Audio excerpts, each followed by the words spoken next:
दिखाइए सुरीला का सुर बिगाड़ा गया है, मार के जो है इनका पूठा फाड़ दिया है सब।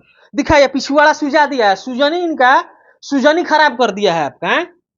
कान का चादर उधर सब बर्बाद कर दिया है। कान का चादर नाम है इनका संजय, क्या नाम है? सुनील सुरीला नाम देखिए। इनका सुर ताल मिला दिया है एकदम। कैसे मिलाया जाता है ना, पहले टाइट किया जाता है, पूरा टाइट फिटिंग इनका किया है। अब फिर भी बोल रहे हैं कि हम अश्लीले गाएंगे। मार के हमारा सुजनी चादरा उधर देखिए सब फाड़ दिया है। बैठिए आराम से बैठ जाइए हो। तब बबुआ तार सुरीला जीता तो सुर ताल सब बिगाड़ दल बड़ा सन हो। सबसे पहले तो जीजीएन एक सच चलो ठीक बा, सब स्वागत है, सब लोग को पता है। आपका स्वागत कौन किया है? अभी जो स्वागत कर ले बा ओकरा तो पता नहीं खे, लेकिन अनजान आदमी रहू लोग, हमरा कुछ पता नहीं जे के रहुए। तो काहे गीत गावता रहलो के बताई हई। आज देखे अबे चितरो पर मरले बड़ा सन। चारों ओर लागल महाराज हई बाहे नहीं के उठत हई पाखुर जौन बा न हई पाखुर बर्बाद कर देला बड़ा सन। त ब्यास लो तो सुधर जालो नी। देखी हमनी के जान जाए कि निमनो गीत गावतन से महाराज, ठीक बा, लेकिन नीमन गीत के केहू सुनत नहीं किया। जब खराब गायतन खराब कौन महाराज जवाब देलर नहीं, एगो लड़की गलर रही तो जवाब दे देल नहीं। अब जवाब तू काहे देता रह? तू ही बड़ा एगो जवाब देवे वाला। तू अच्छा गीत गाओ बबुआ। तो मान के चले कि जो हम जाने में मनीष भैया तो अब जवाब दिहन ना कर, मनीष भैया जवाब दिहन ना। तो तारा के कौन ना गीत खातिर मरला है? होली वाला गीतिया खातिर नो, भाई बहन के रिश्ता तार तार कोइलर रहा नहीं। ये होली खातिर ना, एगो पहले वो गीत गलर नहीं कि बीजी बाड़े मनीष भैया वही है कैसे छोड़ी के, हमारा के दे दो हम चाटेम तहारा ढोड़ी के। तो अब तू बताब, तू यही मंगवा लोग से किया चाटे हम तहारा ढोड़ी के, तो तू बताओ तारा के लोग कुदन ना कुटी? पर्सनली तो हम नाम धो के ना रखला नहीं, ठीक बा, केहू नहीं नाम धो कल, ठीक बा। आई पर औरो इंटरव्यू लेन तो हम समझाई, लेकिन वो बात से हम कुछ शांत हो रहे कि ना हम अश्लील गीत ना गाएम। भैया के बात माने अश्लील गीत ना गाएम, अश्लील गीत के हम मतलब रोक दिला नहीं।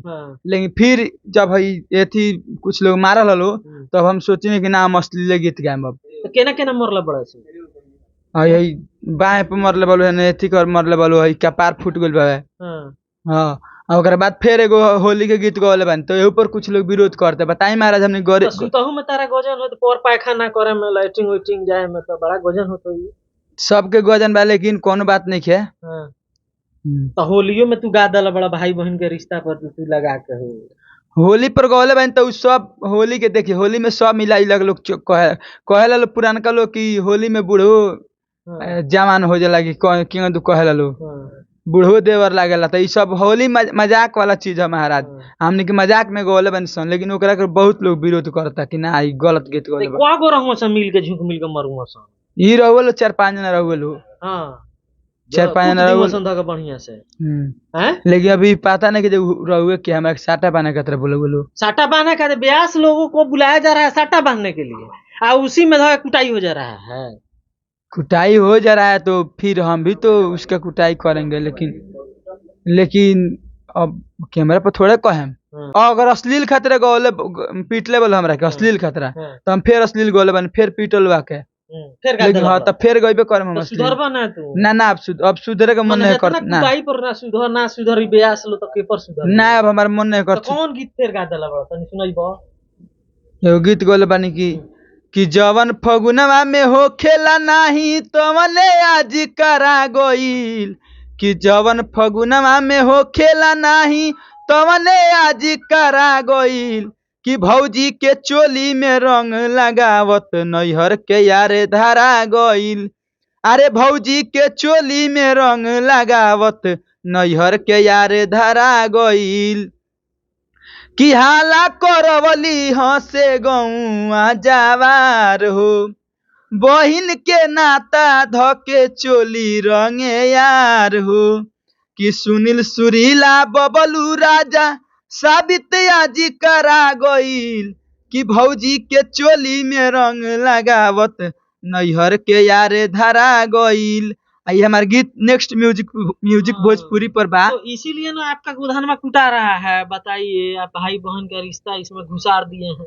देखिए तो वो लोग गुस्सा नहीं होगा। देखिए महाराज, नेक्स्ट म्यूजिक भोजपुरी पर हम 1 से 1 गीत गौले बानी, ठीक बा, निम्नो निम्नो गीत गौले बानी। ये दिखाइएगा थोड़ा सा नजदीक लाके, ये दिखाइए बबुआ का बैंडेज पट्टी दिखाइए। हैं तो कान उनके चादर उधर बाचा है कि वो भी फाड़ दिया है? ना, कान में कोई दिक्कत नहीं हुआ खाली है, ठीक पिछवाड़े है फाड़ा है। हैं महाराज, आप ऐसे सवाल कर रहे हैं कि हंसी आ रहा है। तो हंसी का लेकिन हंसने वाले बात है, पिछवाड़ा पे चोट नहीं लगा है। लेकिन देखिए महाराज, मजाक हाँ। मजाक में माने हम मजाक कर रहे हैं। मजाक उड़ावत है, हाँ, लेकिन मजाक उड़ा रहे हैं। ऐसे गाओगे तो हुंकाएगा नहीं, बताओ कोई धोबला झाड़ देगा। हैं महाराज नीमन नीमन गाते हैं तो आप लोग नहीं पूछते हैं, बाउर गा देना है, थोड़ा मतलब अश्लील हो गया ना। तो काहे बाउर गाइएगा? बाउर कहाँ गाए? गाइएगा बाउर? बाउर कहाँ गाए हैं बाउरे महाराज? का नतीजा तो झेल रहे हैं आप, स्वागत कर रहे हैं दर्शकों का, दर्शक लोग आपका स्वागत कर दिया। अभी देखिए दिखाइए, ये सुरीला का सुर बिगाड़ा गया है, मार के जो है इनका पूठा फाड़ दिया है सब। दिखाइए पिछवाड़ा सुझा दिया है, सुजनी खराब कर दिया है आपका। हैं? कान का चादर उधर सब बर्बाद कर दिया है। हैं? कान का चादरा तो नाम है इनका संजय, क्या नाम है? सुनील सुरीला। सुनील सुरीला नाम देखिए, इनका सुर ताल मिला दिया है एकदम।